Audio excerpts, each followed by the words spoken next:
بسم الله الرحمن الرحيم والصلاة والسلام على رسول الله صلى الله عليه وسلم. حقيقة waxaan aad iyo aad uga xumahay xildhibaano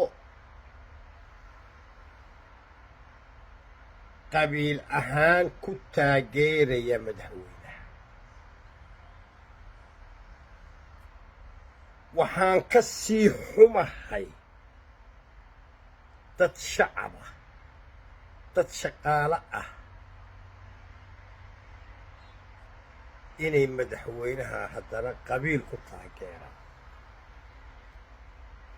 madaxweynuhu wuxuu inagu deeqayaa madaxweynenimo, wuxuu inagu deeqayaa sharciga, wuxuu inagu deeqayaa kala dambaynta, wuxuu inagu deeqayaa hoggaamin wanaagsan.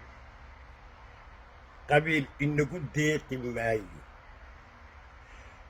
kuwa ugu heeliyana ugu deeqi maayo. waxaan filayaa nin iga badiyaa xasan sheekh maxamuud inaanu jirin.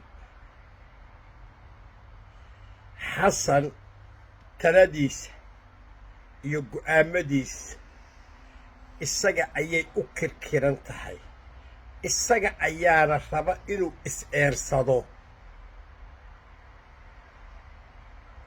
markaa dadka aan sidaa wax u aqooni horta waa nasiib dar.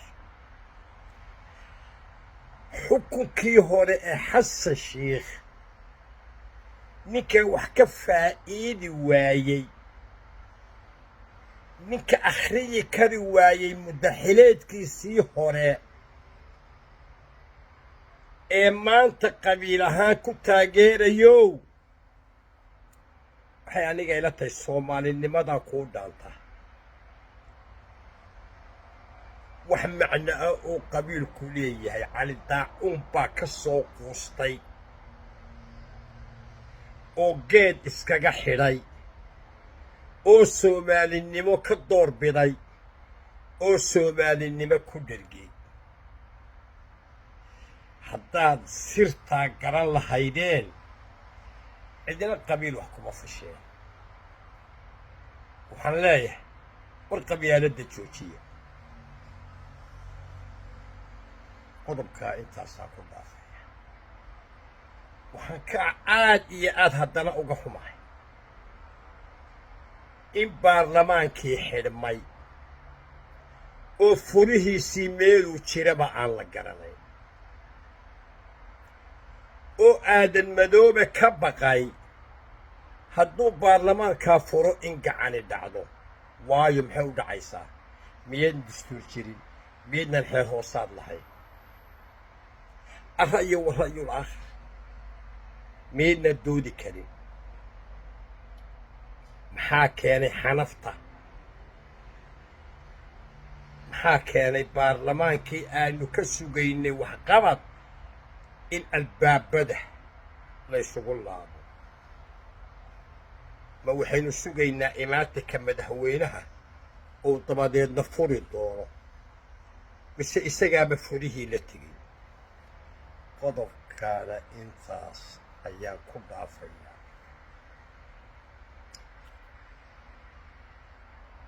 masar iyo etoobiya weeye ishiyuugu. waxaan ay dadku ka hadlayaan waa marin habaabin. etoobiya masar ku duulaysaa ma jirto, etoobiya masar ku soo duulaysaana ma jirto. siyaasad ka duwan ayay masaaridu u yimaadeen. oo maxay tahay? koonfur galbeed iyo jubbaland inay gacanta xasan sheekh maxamuud soo gasho. su'aal baa imanaysa, ma soo geli karaysaa? waa maya. dadkaa kacaya. xukuumadda iyo madaxweynaha waxaa laga rabay inay dadka la wadaagaan siyaasadda arrimaha dibadda ee maalin walba MOU la soo saxeexayo oo ay naga iibiyaan oo aanu difaacno waxaanu caawa dalkaa ka ognahay iyo Soomaali dalkaa wax ka ogdee lama arko heshiisyada ay dawladdu soo xukuumaddu gelaysana in baarlamaanka lagu niqaasho oo baarlamaanka la keeno maxaa loo qarinayaa qariskaa wax keenay haddii qarisku sii bato shakigu waa sii badanayaa xaqiiqada waa la helayaa qodobkaana intaas ayaan ku dhaafayaa baarlamaanku waa 3 qaybood 80 dhalinyaro ah 80 waaweyn 80 dhexe si kale aan u dhigo 80 wax akhriya 80 aan waxba akhriyin 80 brokers ah inta markuu baarlamaankeenni ka kooban yahay waxaad moodaa baarlamaankani inuu ka xasaasiyad badan yahay baarlamaanadii hore shacabkuna ay ku sii shubayaan gaas iyo betrool war ka daaye war dani inii kuma jirtee ka daaye siyaasadda dad baa ehel u ah qaarna kursigay ku fadhiyaan qaarna bannaankay ka joogaanoo way ilaashanayaan anigu kuwa bannaanka ka joogoo ilaashanaya baan ahay kolkay ii soo martana waan ka hadlayaa caawaba waa anigaa ka hadlaya dawlad baan rabaa waxaan rabaa qaran dhaama kii dumay waxaan rabaa qaran iigu soo dara aan iiga sii darin laakiin xeeladaha siyaasadeed ee yar ma shaqaynaya dalkani maalintuu federaalka baas qaatay ayuu kala dhaqaaqay gobolba meel aaday